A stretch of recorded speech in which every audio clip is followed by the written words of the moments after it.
Integrante, gente, de tribunais superiores, vem uma tentativa de manobra jurídica da defesa de Jair Bolsonaro para fomentar dúvida sobre aquele caso das joias. Isso depois da Folha de São Paulo revelar que os advogados do ex-presidente pretendem pedir de volta as joias que foram entregues ao Tribunal de Contas da União. Agora eu chamo os nossos analistas e o time está ainda mais completo, porque não estamos só aqui com Larissa, Clarissa, Basília. Gustavo Uribe também veio aqui. Chora Elizavec, hein? Elizavec agora não tem essa equipe, resolveu folgar na sexta-feira, não é mesmo? É isso que dá, Gustavo Uribe. Muito bom dia para você. Quero te ouvir agora sobre essa nova apuração, essa informação que a gente está repercutindo. Desde ontem já vem rolando aí, principalmente aí em Brasília, essa estratégia da defesa, que é como se Bolsonaro entendesse que as joias eram deles e que tá tudo certo. Ele não teria feito nada de errado, nada ilegal até então. Essa seria a estratégia da defesa. Até uma estratégia de confundir. Bom dia para você. Bom dia, Muriel. Bom dia, Clarissa. Bom dia, Larissa. Bom dia, Basília Rodrigues. Vim combinando com Basília Rodrigues pelas saudades que sinto dela todas as tardes aqui na CNN Brasil.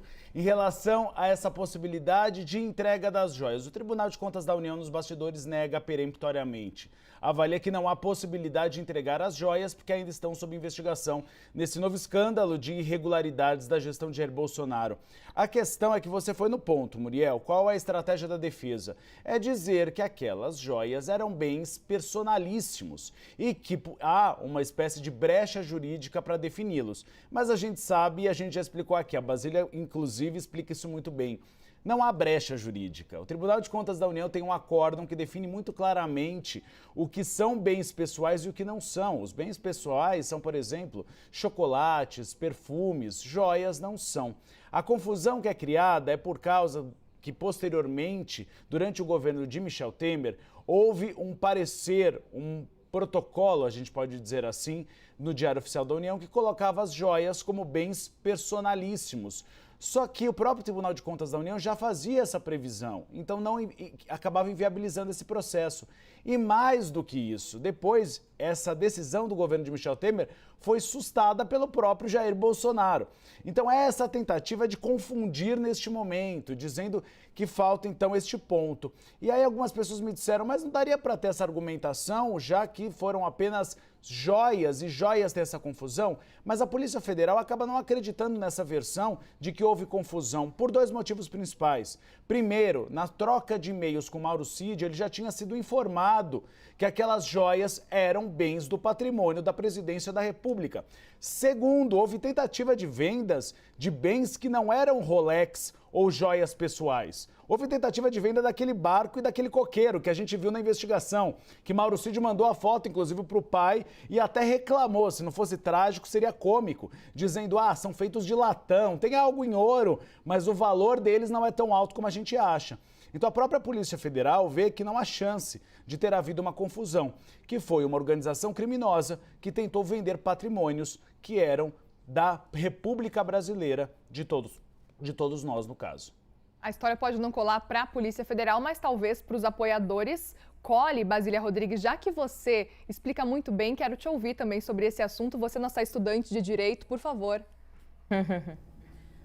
Nessa mesma linha de apontar que Bolsonaro tinha razão, a defesa alega que há uma brecha na lei, que não existe isso muito bem estruturado em lei, mas uma resolução do Tribunal de Contas da União. Então, até menospreza o fato de ser uma resolução e não ser uma lei tratando do que é item personalíssimo e do que é item para o acervo público. Essa é a estratégia da defesa e todos os advogados têm aí legitimidade para encampar as suas teses, né? Criar ali um conjunto de informações que eles podem emplacar ou não, convencer ou não. Tá difícil. Mas como a gente sabe que no Brasil também, no Brasil não somente, mas a gente que vive aqui conhece mais, uma justiça interpretativa, para alguns valerá este argumento de fato, de que quando recebeu os presentes da Arábia Saudita, e a gente fala muito das Arábias, mas esquece que o presidente da República recebia presentes de vários destinos, né? né, de várias origens, melhor dizendo. Então, tem ainda uma lista aí não conhecida de presentes que a Polícia Federal até já deve ter em suas mãos, porque depois do episódio colar de 15 milhões de reais, que depois observou-se eram só 5 milhões de reais, a PF bateu lá no Palácio do Planalto e resgatou a lista de presentes, né? Por isso que a gente ficou sabendo, por exemplo, que o Jair Renan passou por lá e pegou alguns itens. A tese da defesa do ex-presidente Jair Bolsonaro é a de que ele não cometeu crime nenhum, que havia uma inconsistência no conjunto de legislações, normas, que definisse o que fica com o presidente e o que fica com o acervo público, e por isso ele optou por ficar com estes itens, como relógio e joias. O que não encaixa muito bem, né, nessa narrativa é o quanto o ex-presidente e o seu grupo conseguiu somar de recursos a partir da venda destes itens. É muito dinheiro. Não dá para imaginar que um assessor normal conseguisse compreender que estava livre de qualquer punição ou de fiscalização da justiça e da lei a venda de joias caríssimas, de luxo, com itens até nem encontrados nas lojas. Eles eram tão raros, especiais, não tinha como uma pessoa qualquer ter acesso, ou até alguém com dinheiro indo à loja ou pedindo a marca. Muitos destes itens, e a investigação bem encaminhada pela perícia da Polícia Federal, mostra que havia uma especialidade nas joias e que elas foram entregues para o ex-presidente Jair Bolsonaro. Aí a gente entra num terceiro capítulo dessa história, que é para explicar por quê. Por que Bolsonaro recebeu estes itens? Qual grande negócio existia, já que não há dados oficiais mostrando isso, entre Brasil e Arábia Saudita? Só para a gente ficar em alguns itens dessa lista de presentes. Politicamente falando, lá no Congresso Nacional, em meio às discussões ali da CPMI do 8 de janeiro, os aliados de Bolsonaro estão turbinando, né, estão provocando um debate para que se crie, sim, a CPI das joias, mas a CPI das joias para investigar os presentes de Lula, de Dilma, de Temer e não os presentes de Bolsonaro. Então ainda tem muito pano para manga nessa história, com certeza. A tese da defesa não é das piores, porque eles dizem que não tem lei e, de fato, não existe uma lei falando que não dá para ficar com um colar de diamantes, mas também não tem lei falando que o presidente pode sair do cargo obtendo milhões em presentes. Lari, quero te ouvir também sobre essa história, essa tese da defesa, que pode fazer sentido para muitos apoiadores de Jair Bolsonaro. E o quanto também eles não tentam, né, fazer com que faça sentido. A gente percebe nas redes sociais, em especial do Carlos Bolsonaro, que é quem mais ativo, postando algumas legislações, em especial essa que Basília e Uribe citaram, que era lá do Temer, mas depois deixou de valer. Então, eles recortam mesmo para tentar convencer na verdade. E essa estratégia não acontece só com as joias.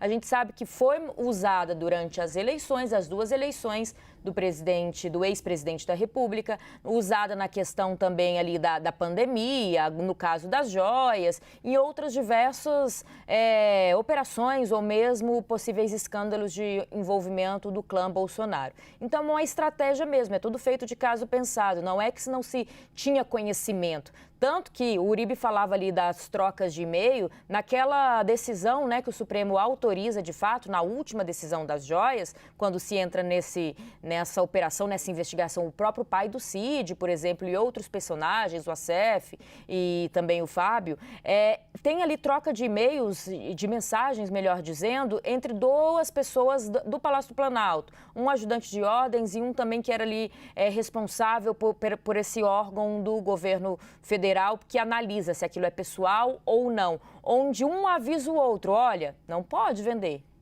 E aí a pessoa que estaria ali, né, se eu não me engano é o Osmar Crivellati, que era também da ajudância de ordens ali, ele fala, nossa, mas e agora? E é dali, a partir de então, que se começa a pensar o que fazer com o que já foi vendido e ainda tem um lamento, ele falando, nossa, que pena, a gente não vai poder vender, valia tantos milhões. Então, assim, a polícia tem todas essas mensagens, essas trocas, onde é compreensível, onde há claro de que os ajudantes de ordens sabiam sim que não se podia vender aquilo. O que é considerado, por exemplo, algo muito personalíssimo, seria uma medalha de honra, que a gente sabe que alguns governos dão para outros governos, ou mesmo internamente aqui, né? O Exército faz muito isso, as Forças Armadas como um todo. Então, há uma tentativa interpretativa de, primeiro, usar isso na justiça enquanto defesa e, em especial, de fazer o que eles tanto gostam de usar, né? Narrativa, para deixar o público, o eleitor, aqueles que apoiam a família Bolsonaro, confusos.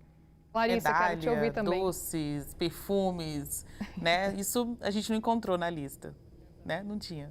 Olha, Muriel, eu acho que isso tudo não passa de uma estratégia jurídica e uma estratégia furadíssima, na minha opinião. Porque o simples fato de o ex-presidente Jair Bolsonaro alegar que eram itens do arquivo pessoal, então ele podia vender e se desfazer deles como ele bem entendesse, tem um buraco básico. Ele teria que ter pedido autorização e haveria uma avaliação interna, inclusive dando prioridade de recompra para a União. Então, não existe isso, é só uma estratégia falha que é a única que parece restar ao ex-presidente Jair Bolsonaro diante de tantas evidências que apontam para a existência de um esquema de desvio de bens do patrimônio público e venda desses bens no exterior, com o objetivo de gerar uma renda que seria destinada ao próprio ex-presidente Jair Bolsonaro, isso utilizando toda a ajudância de ordens dele. O que a gente observa ali com muita clareza é que há um esforço muito grande por parte do bolsonarismo de tentar minimizar esse episódio. Isso vale tanto para os trâmites envolvidos no processo de venda dessas joias, quanto também para os valores em questão. Quando a gente fala desses 5 milhões que a Basília estava citando, não, o colar não era 16 milhões, a gente descobriu que era só míseros 5 milhões de reais. Não era 5 milhões de reais. Esse é o valor de avaliação das pedras, dos materiais que compõem essa joia. Essa joia é um item de luxo, de altíssimo luxo. Ela vendida em um leilão, ela tem o valor de um item de luxo. Ela carrega consigo o valor da sua marca, ela carrega consigo uma série de elementos que tornam o seu valor muito superior ao valor das pedras que estão ali incrustadas num ouro branco.